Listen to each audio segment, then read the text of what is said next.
विदेशमा अलपत्र परेका श्रमिकहरूलाई 1 महिनाभित्र उद्धार गर्न सरकारलाई संसदीय समितिको निर्देशन। नागरिकलाई स्वदेश फर्काउन सरकारी निकायबाट प्रभावकारी कार्य सम्पादन नभएको निष्कर्ष। सरकारले दिन तोकेर पसल सञ्चालनको आदेश जारी गरे पनि काठमाडौँका मुख्य बजार क्षेत्रका सबै पसल खुल्ला। तोकिएको स्वास्थ्य मापदण्ड पनि पालना भएन। र विद्युत प्राधिकरणका कार्यकारी निर्देशक कुलमान घिसिङको 4 वर्षे कार्यकाल सकिएसँगै आइतबारबाट बिदा। सरको जनदबावका बीच सोमबार बस्ने मन्त्री परिषदले पुनः नियुक्ति गर्ने सम्भावना। हामी छौं पल पल तपाईसँग, हिमाल पहाड तराईसँग, साथ छ हाम्रो बढ्ने कदमलाई। सलाम छ ती पोरखी हातहरूलाई, जिन्दगी सजाइदिन्छौँ हामी, हर सासको साथी बन्छौँ हामी। सुरक्षा अनि समृद्धि प्राण छ हाम्रो, हर आफू पनि बचाऊ, अरूलाई पनि बचाऊ। आजै नेपाल लाइफमा जीवन बिमा गरौँ। हामी हौ नेपाल लाइफ। नेपाल लाइफ, किनकि जीवन अमूल्य छ।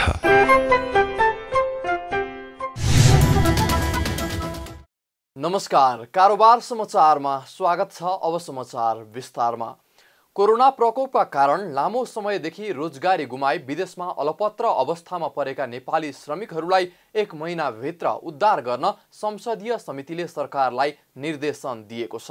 प्रतिनिधि सभा अन्तर्गतको उद्योग तथा वाणिज्य र श्रम तथा उपभोक्ता हित समितिको आइतबार बसेको बैठकले अलपत्र अवस्थामा परेका नागरिकलाई स्वदेश फर्काउन सरकारी निकायबाट प्रभावकारी कार्य सम्पादन नभएको निष्कर्ष सहित यस्तो निर्देशन दिएको हो। समितिले विदेशमा अलपत्र अवस्थामा परेका नेपाली श्रमिकहरूलाई स्वदेश ल्याउने सम्बन्धमा भएको कार्य प्रगतिको बारेमा छलफल गर्न श्रम, रोजगार तथा सामाजिक सुरक्षा मन्त्री रामेश्वर राय यादव सहित परराष्ट्र मन्त्रालय र संस्कृति पर्यटन तथा नागरिक उड्डयन मन्त्रालयका प्रतिनिधिहरूलाई बोलाएको थियो।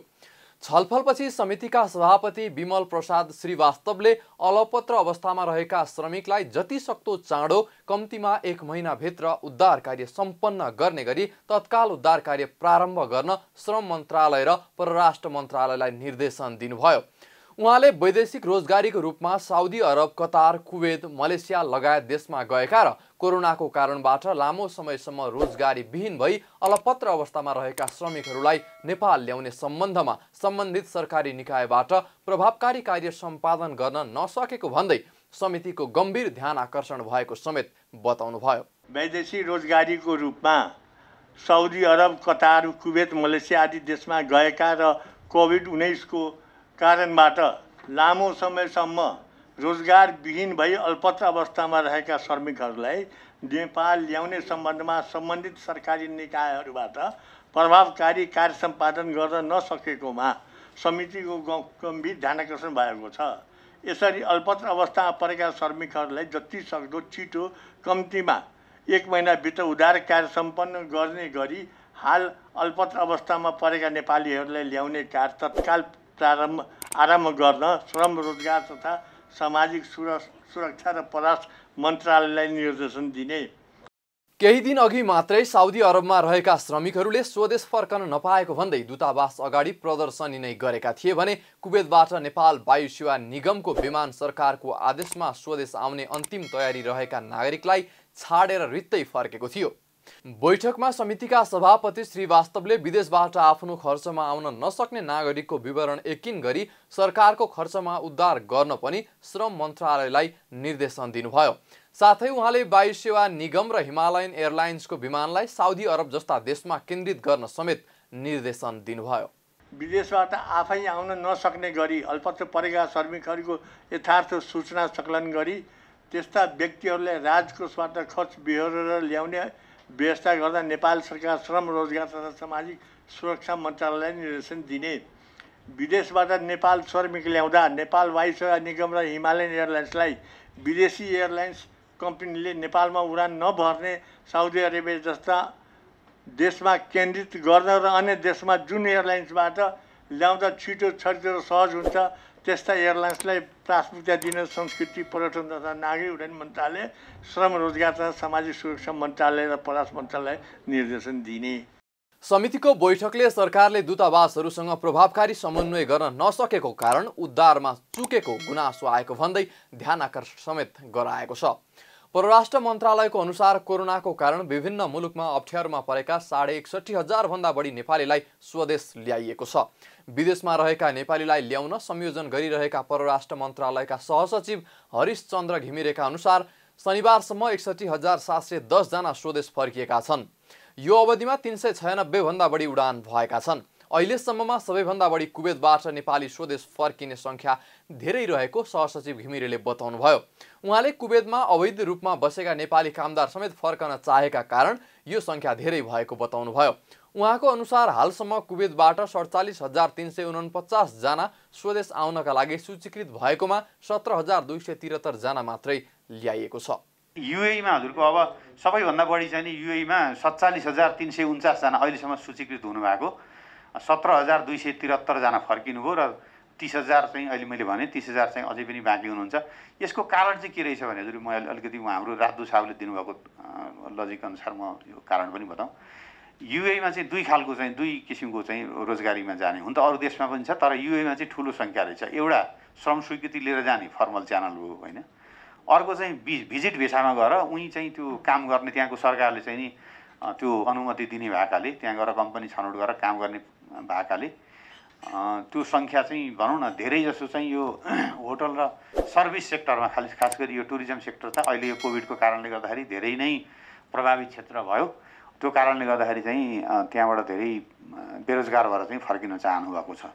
सहसचिव घिमिरेले शनिबारसम्म कुल 1,30,057 नेपाल आउनको लागि सूचीकृत भएकोमा साउदी अरबबाट 13,215, कतारबाट 1,367, मलेसियाबाट 7,183 र कुवेतबाट 3,423 जना श्रमिक ल्याउन बाँकी रहेको जानकारी दिनुभयो।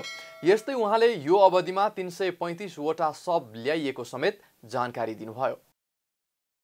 कोरोना संक्रमण रोकथाम तथा नियन्त्रणका लागि जिल्ला प्रशासन कार्यालयले जारी गरेको आदेश विपरीत काठमाडौँ उपत्यकाभित्रका अधिकांश बजार सञ्चालनमा आएका छन्। उपत्यकाका 3वटै जिल्ला प्रशासन कार्यालयले भदौ 24 गते 3 साता लामो निषेधाज्ञालाई खुकुलो बनाई सातामा 3 दिन पसल सञ्चालन गर्न पाउने गरी 3 दिन नै तोकेर सञ्चालनको अनुमति दिए पनि सबैजसो पसल व्यवसाय सञ्चालन हुन थालेका छन्, जसका कारण काठमाडौँका मुख्य बजार क्षेत्र न्युरोड, असन, महाबौद्धमा भिडभाड बढेको छ। एक रिपोर्ट। काठमाडौँ उपत्यकाका 3वटै जिल्ला प्रशासन कार्यालयले भदौ 24 गतेबाट 3 साता लामो निषेधाज्ञालाई खुकुलो पार्दै पसल व्यवसाय सञ्चालन गर्न दिने निर्णय गरेको थियो, जस अनुसार खाद्य वस्तु, दुग्धजन्य पदार्थ, फलफुल, तरकारी, माछामासु लगायतका पसलहरू दैनिक बिहान 11 बजेसम्म र बेलुकी 5 देखि 7 बजेसम्म मात्र खोल्न पाइने व्यवस्था छ। तर शपिङ मल, फेन्सी स्टोर, कपडा पसल, जुत्ता पसल, कस्मेटिक पसल लगायतका पसलहरू सोमबार, बुधबार र शनिबार मात्र खोल्न पाइनेछ। भाडा र भान्साजन्य सोही प्रकृतिका सबै पसलहरू आइतबार, मङ्गलबार र शुक्रबार मात्र खोल्न पाइनेछ। फर्निचर, अटोमोबाइल सम्बन्धी पसलहरू भने सोमबार र बुधबार मात्र खोल्न पाइने नियम लगाइएको छ। तर आइतबार उपत्यकाका विभिन्न बजार क्षेत्रमा पुग्दा सबै खाले पसलहरू सञ्चालनमा आएको पाइएको छ, त्यो पनि तोकिएको मापदण्ड पालना नगरी।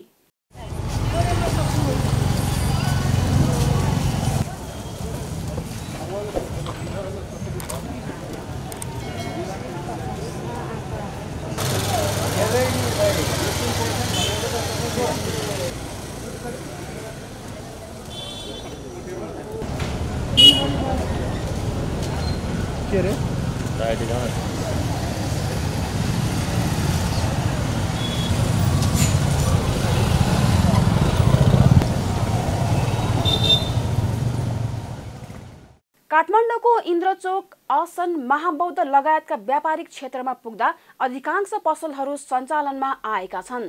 सरकारले तोके अनुसार आज भाडा र भान्साजन्य पसलहरू, अटोमोबाइल, फर्निचर मात्रै खोल्न पाइनेछ। तर सबै फेन्सी स्टोर, कपडा पसल, जुत्ता पसल, कस्मेटिक पसल समेत खुलेको पाइएको छ, जुन सोमबार, बुधबार र शनिबार मात्र खोल्न पाइनेछ। सरकारको आदेश विपरीत सञ्चालनमा आएका यस्ता पसलहरूमा मापदण्ड समेत पालना नभएको पाइएको छ। केही व्यवसायीहरू मास्क समेत नलगाएका देखिन्छन्। बजारमा किनमेल गर्न पुगेका उपभोक्ताहरू पनि व्यवसायीहरूले कोभिड संक्रमण रोकथामका लागि कुनै पनि मापदण्ड पालना नगरेको बताउँछन्। बहु सबै जति भनिएको छ त्यो सबै त छैन हैन। कतिपय ठाउँहरूमा राखिएको पनि छ, त्यो सेनिटाइजरहरू प्रयोग गरेको पनि छ, तर मान्छेहरूले चाहिँ प्राय मास्क लगाएरै ग्राहकहरू चाहिँ गइरहेको देखियो।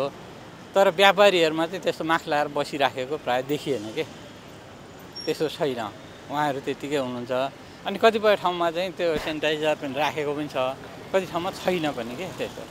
तर ठुल्ठुलो पसलहरूमा त्यति देखिएन। असनमा म यसो हेरेँ, दुई ठाउँमा किने हेरेँ होइन, त्यस्तो छैन। त्यति धेरै पाइएन बाबु। त्यहाँ अब मान्छेहरू स्वास्थ्य सुरक्षाहरू त्यता देखिएन होइन। मान्छेहरू आफ्नो खुसीले हिँडेका छन्, आफू गरेका छन्। त्यस्तो राम्रैसी गरेको देखिएन बाबु। राम्रै छ। अब मान्छेहरू आफ्नो खुसीले आफू जोगिएर गरेर हिँडेका छन्। त्यसरी अब स्वास्थ्य अब सुरक्षा गरेर जम्मै प्रहरीहरूले यसो छेकेर यसो गर उसो गर भनेर भनेका छैनन्। सरकारले फुटपाथ, ठेला व्यापार, स्टेसनरी पसल, इलेक्ट्रोनिक्स पसल, डिपार्टमेन्टल स्टोर लगायतका बिहान 11 बजेसम्म र बेलुकी 4 बजेदेखि 7 बजेसम्म मात्रै खोल्न पाउने नियम बनाइदिएको छ। तर यस्ता पसलहरू दिनभर खुल्ने गरेका छन्। सरकारले पसल सञ्चालनमा मापदण्ड पालना भए नभएको अनुगमन नगर्दाको फाइदा व्यवसायीहरूले भरपूर लिएका छन्। सरकारले पीसीआर परीक्षणमा लाग्ने परीक्षण शुल्क घटाएको छ। यसअघि सरकारले पीसीआर परीक्षणको शुल्क 4000 रुपैयाँसम्म लिन पाउने व्यवस्था गरेकोमा यसलाई घटाएर नयाँ मूल्य निर्धारण गरेको हो। आइतबार स्वास्थ्य तथा जनसङ्ख्या मन्त्रालयका प्रवक्ता प्राध्यापक डाक्टर जागेश्वर गौतमले अब पीसीआर परीक्षणका लागि 2000 शुल्क तिरेर गर्न सकिने जानकारी दिनुभयो। उहाँले परीक्षणमा प्रयोग हुने सामानहरूको मूल्य घटेको आधारमा शुल्क संशोधन गरिएको भन्दै निजी तथा सरकारी सबै प्रयोगशालामा सबै शुल्क सहित पीसीआर परीक्षणको अधिकतम 2000 रुपैयाँ मात्र तोकिएको बताउनुभयो। अन्तर्राष्ट्रिय र राष्ट्रिय बजारमा रियल टाइम यो पीसीआर टेस्ट सम्बन्धी यसको शुल्क चाहिँ पुनरावलोकन गरिएको छ। बजारमा रिएजेन्ट र अन्य सामानहरूको मूल्य घटेको आधारमा यो संशोधन गरिएको हो। कोभिड-19 को पीसीआर परीक्षण शुल्क सबै प्रयोगशाला, सबै भन्नाले पब्लिक प्राइभेट, सरकारी निजी सबै प्रयोगशालाको लागि शुल्क सबै शुल्क सहित अधिकतम रु 2000 रुपैयाँ तोकिएको छ।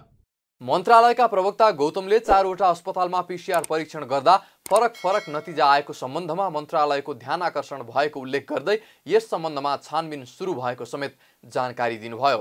यस्तै सरकारले आगामी असोज 1 गते स्वास्थ्य कर्मी र कोरोना संक्रमितहरूको मनोबल बढाउन राति 8 बजे दीप प्रज्वलन गर्न सबैमा आग्रह पनि गरेको छ। स्वास्थ्य सेवा विभागका उपचार सेवा महाशाखा प्रमुख डाक्टर तारानाथ पोखरेलले सम्पूर्ण स्वास्थ्य कर्मीहरूको सम्मान र संक्रमितहरूको मनोबल बढाउन घर घरमा दीप प्रज्वलन गर्न सबैलाई आग्रह गरिएको जानकारी दिनुभयो। उहाँले विश्व बिरामी सुरक्षा दिवसको अवसर पारेर मन्त्रालयले दीप प्रज्वलन गर्न सबैमा आग्रह गरेको बताउनुभयो। असोज 1 गते साँझ 7 बजे माइतीघर मण्डेलामा स्वास्थ्य कर्मीहरूको सम्मान स्वरूप दीप प्रज्वलन गर्ने, संक्रमित बिरामीहरूको स्वास्थ्य लाभको शुभकामना गर्ने, त्यस्तै यो रोगबाट मृत्यु हुने बिरामीहरूको सम्झनामा 1 मिनेट मौन धारण गर्ने कार्यक्रमको निर्णय भएको छ र हामीले त्यो कार्यक्रमहरू देशैभर मनाउनको लागि यहाँहरू सबैलाई अनुरोध गर्दै त्यसै दिन असोज 1 गते साँझ 8 बजे सम्पूर्ण देशवासी दिदीबहिनी दाजुभाइहरूलाई साँझ 8 बजे दीपावली गरेर नेपाली स्वास्थ्य कर्मीहरूको मनोबल बढाउनको लागि र 1 मिनेट बिरामीहरूलाई मनोबल बढाउनको लागि शुभकामना व्यक्त गर्नको लागि र संक्रमित भएर मृत्यु हुनेहरूको नाममा सम्झनामा सङ्केत स्वरूप 1 मिनेट मौन धारण समेत गर्नुको लागि हार्दिक अनुरोध गर्दै अहिलेको मेरो जानकारी यही अन्त्य गर्छु। स्वास्थ्य मन्त्रालयका अनुसार नेपालमा आइतबारसम्म कोरोना संक्रमितको कुल संख्या 54159 पुगेको छ। आज उपत्यकामा 597 सहित मुलुकभर 1039 जना थप भएसँगै यो संख्या 54159 पुगेको हो। देशभरको प्रयोगशालामा 9165 नमुना परीक्षण गर्दा 365 महिला र 674 पुरुषमा संक्रमण पुष्टि भएको छ। हालसम्म 345 जनाको मृत्यु भएको छ भने 38697 जना संक्रमण मुक्त भएका छन्। पछिल्लो 24 घण्टामा 1173 जना डिस्चार्ज भएका छन् भने 9 जनाको मृत्यु भएको छ। मन्त्रालयको अनुसार हाल मुलुकभर 15117 जना अझै सक्रिय संक्रमित रहेका छन्। मुलुकमा दैनिक 18 घण्टासम्म हुने गरेको लोडसेडिङ मुक्त गरेर एकाएक चर्चामा आएका नेपाल विद्युत प्राधिकरणका कार्यकारी निर्देशक कुलमान घिसिङको 4 वर्षे कार्यकाल आइतबारदेखि सकिएको छ। प्रधानमन्त्री केपी शर्मा ओली र नेकपाका अर्का अध्यक्ष पुष्पकमल दाहालबीच प्राधिकरणका कार्यकारी निर्देशकमा घिसिङलाई नै निरन्तरता दिने सहमति भए पनि मन्त्री परिषदमा घिसिङको प्रस्ताव भने पुगिसकेको छैन। मुलुकमा दैनिक 18 घण्टासम्म हुने गरेको लोडसेडिङ मुक्त गरेर एकाएक चर्चामा आएका विद्युत प्राधिकरणका कार्यकारी निर्देशक घिसिङको कार्यकाल आजबाट सकिएको छ। 4 वर्ष अघि 2073 भदौ 29 मा कार्यकारी निर्देशक नियुक्त भएका घिसिङको कार्यकाल आइतबारबाट सकिएको हो। यद्यपि घिसिङ नै प्राधिकरणको प्रबन्ध निर्देशकमा दोहोरिने सम्भावना भने उच्च हुँदै गएको छ। प्रधानमन्त्री ओली र नेकपाका अर्का अध्यक्ष दाहालबीच घिसिङलाई नै निरन्तरता दिने सहमति भएसँगै उहाँ नै दोहोरिने सम्भावना बढ्दै गएको हो। तर मन्त्री परिषदमा घिसिङको प्रस्ताव भने पुगिसकेको छैन। ऊर्जा जलस्रोत तथा सिँचाइ मन्त्री वर्षमान पुन समेत निरन्तरता दिने पक्षमा प्रश्न देखिसक्नु भएको छ। उहाँले सार्वजनिक कार्यक्रममै घिसिङलाई 2 वर्षका लागि नियुक्त गर्ने तयारी भइरहेको बताउनु भएको थियो। जानकारहरूका अनुसार सोमबार बस्ने मन्त्री परिषदको बैठकले घिसिङको निरन्तरता बारे ठोस निर्णय लिन सक्नेछ। पहिलो कार्यकालमा लोडसेडिङ हटाएर प्राधिकरणलाई 34 अर्ब सञ्चित नोक्सानीबाट 5 अर्बको सञ्चित नाफामा लगेको भन्दै घिसिङलाई दोहोर्याउन निजी क्षेत्रसहित सर्वसाधारणलाई विभिन्न माध्यमबाट दबाब दिइरहेका छन्। सर्वसाधारणको दबावका बीच घिसिङको पुनः नियुक्ति हुने सम्भावना बढे पनि कति वर्षका लागि थप गर्ने भन्ने बारे स्पष्ट हुन नसक्दा मन्त्री परिषदमा प्रस्ताव लान ढिलाइ भएको हो। 1 वर्षको अवधिमा मुलुकमा पेट्रोलियम पाइपलाइनबाट तेल आयात गर्दा ढुवानी बापतको 1 अर्ब रुपैयाँ बचत भएको छ। भारतको मोतिहारीदेखि बाराको अमलेखगञ्जसम्म पाइपलाइनबाट डिजेल ढुवानी हुँदा 1 अर्ब रुपैयाँ बचत भएको हो। पाइपलाइनबाट 1 वर्षमा 53 करोड 41 लाख लिटर डिजेल आयात भएको नेपाल आयल निगमले जानकारी दिएको छ। पाइपलाइनबाट डिजेल ढुवानी गर्दा प्रति लिटरमा 2 रुपैयाँका दरले ढुवानी बापतको 1 अर्ब रुपैयाँ बचत भएको निगमले जनाएको छ। नेपाल र भारतको संयुक्त लगानीमा बनेको अन्तर्देशीय पेट्रोलियम पाइपलाइन सञ्चालन भएको 1 वर्ष पूरा भएको छ। गत वर्ष भदौ 24 देखि नियमित रूपमा पाइपलाइन मार्फत डिजेल आयात भइरहेको छ। पाइपलाइन मार्फत पेट्रोलियम पदार्थ आपूर्ति गर्दा ढुवानी भाडामा 1 अर्ब रकम बचत भएर पेट्रोलियम पदार्थको गुणस्तरमा सुनिश्चित, प्रदूषण न्यूनीकरण, सहयोग र रक्सौल नाकामा हुने ट्राफिक जाम समेत हटेको निगमको भनाइ छ। भारतको मोतिहारीदेखि नेपालको अमलेखगञ्जसम्म 69.2 किलोमिटर दूरीमा पाइपलाइन बिछ्याइएको छ।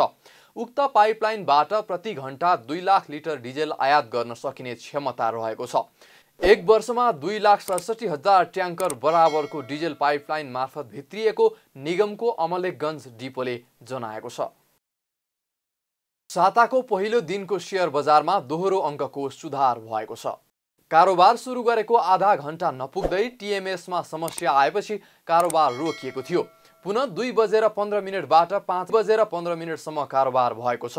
यो दिनको कारोबारमा बजार मापन गर्ने सूचक 16.56 अङ्कले बढेर 1537.25 अङ्कमा रोकिएको छ। यस दिन 191 कम्पनीको 71,79,000 किता शेयर 3 अर्ब 37 करोड रुपैयाँ भन्दा बढीमा कारोबार भएको छ। कारोबारमा व्यापार, वित्त र म्युचुअल फन्ड बाहेकका सबै समूहको परिसूचक बढेको छ।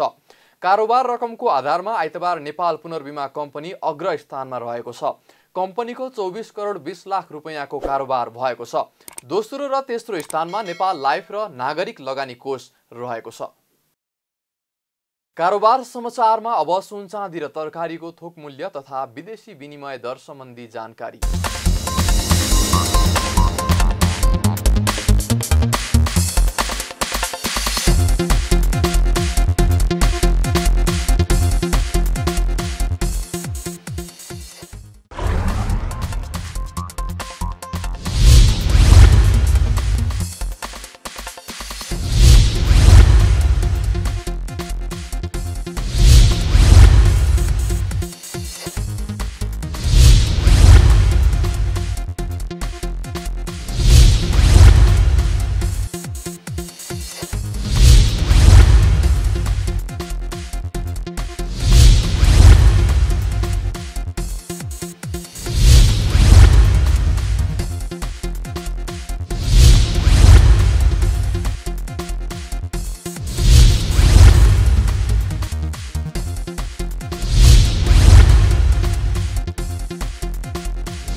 बिदा हुनुअघि अहिलेसम्मका प्रमुख समाचार फेरि एकपटक। विदेशमा अलपत्र परेका श्रमिकहरूलाई 1 महिनाभित्र उद्धार गर्न सरकारलाई संसदीय समितिको निर्देशन। नागरिकलाई स्वदेश फर्काउन सरकारी निकायबाट प्रभावकारी कार्य सम्पादन नभएको निष्कर्ष। सरकारले दिन तोकेर पसल सञ्चालनको आदेश जारी गरे पनि काठमाडौँका मुख्य बजार क्षेत्रका सबै पसल खुल्ला। तोकिएको स्वास्थ्य मापदण्ड पनि पालना भएन। र विद्युत प्राधिकरणका कार्यकारी निर्देशक कुलमान घिसिङको 4 वर्षे कार्यकाल सकिएसँगै आइतबारबाट बिदा।